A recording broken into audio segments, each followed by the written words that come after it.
Assalamu alaikum muhtaram qarindoshlar. Ko'rayotganinglar Erkin Osiyo radiosi Uyg'ur bo'limi Tor televiziyasining haftalik xabarlar sahifasi. Mazkur sahifamizda mush bir hafta jarayonida berilgan muhim xabarlarimizni bir qitim eslatib o'tmoqchimiz. Men Erkin. Men Gulchehra.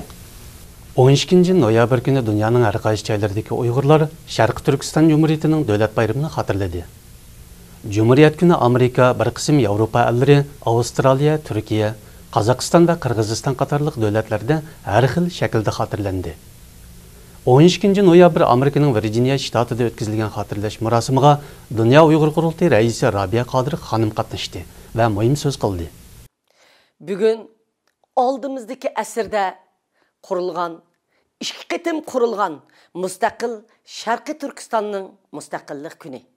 Biz bu kunni bütün dünyadaki Şarkı Türkistanlıklar, cümleden Şarkı Türkistan'da yaşavatkan yerlik Uygur halkı ve yerlik kırındaş milletleri dünyanın hem yerinde devamlık her yılı tebriklep keliyotudu.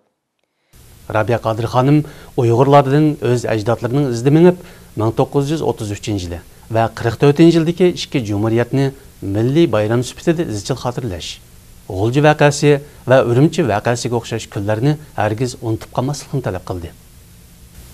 Bu hafta Uyg'ur eli va dunyoning har qaysi joylarida yashayotgan Uyg'urlar boshqa musulmonlar bilan birlikda Qurbon hayitini kutib oldi. Qurbon hayit munosabati bilan Uyg'ur milliy harakati rahbari Rabiya Qodir xonim Uyg'ur elining ichi sirtidagi barliq Uyg'urlarning, jumladan barliq musulmonlarning Qurbon hayitini tabrikladi. Rabiya Qodir xonim hamma odam xo'shallik cho'miyotgan mushu xosiyatli kunlardami Uyg'ur elida yashayotgan Uyg'urlarning bo'lsa, hayit xo'shalligidan mahrum holda har xil besim ostida yashayotganligini bildirdi.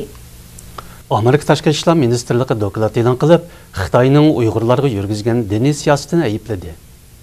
Dokladda bu bir yilda Xitoydagi diniy erkinlik vaziyatining davomli nacharlashganligi, Uyg'ur musulmonlari, Tibet buddistlari va Xitoy xristianlarining zarbiga uchrab, o'qituvchi diniy zotlarning tutqun qilinganligi va turmaga solanganligi ilgari surilgan.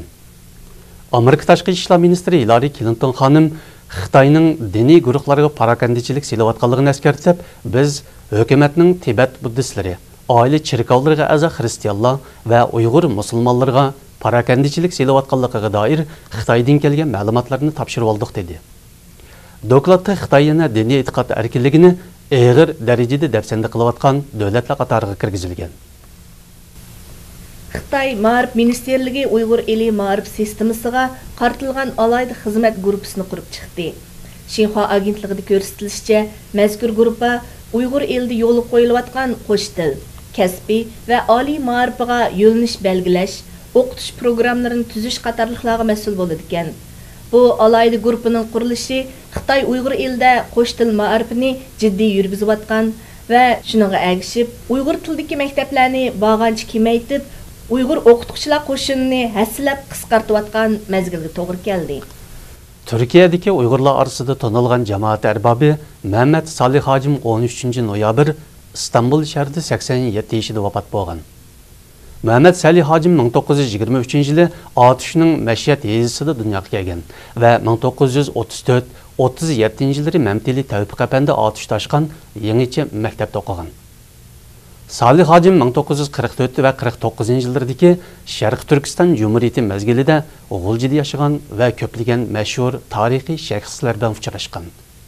Marhum Muhammad Salih Hojim 1981-yili Turkiyaga kelib yerlashgandan buyon Uyg'urlarning har turli faoliyatlariga aktiv qatnashib, o'zining tegishli rolini joriy qildirgan edi. Uyg'ur eli yangidan ma'lum qilingan aydiz yuqumdorlarining soni jihatda Xitoy bo'yicha 4-o'rinda.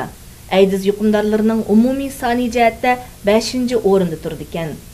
Tangirtaq to'rining xabar qilishicha, bu yil sentabrning oxirigacha Uyg'ur elida aydiz virusi bilan yuqumlanganlarning umumiy soni 32532 ga yetgan. Bularning ichida 5651 odamda rasmiy kasallik alomatlari ko'rilgan.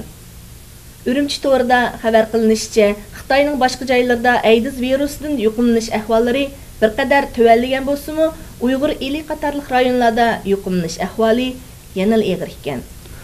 Shoira Guvar Muhammad milliy kamsitishga qarshi da'vo qilib Beijingga keldi.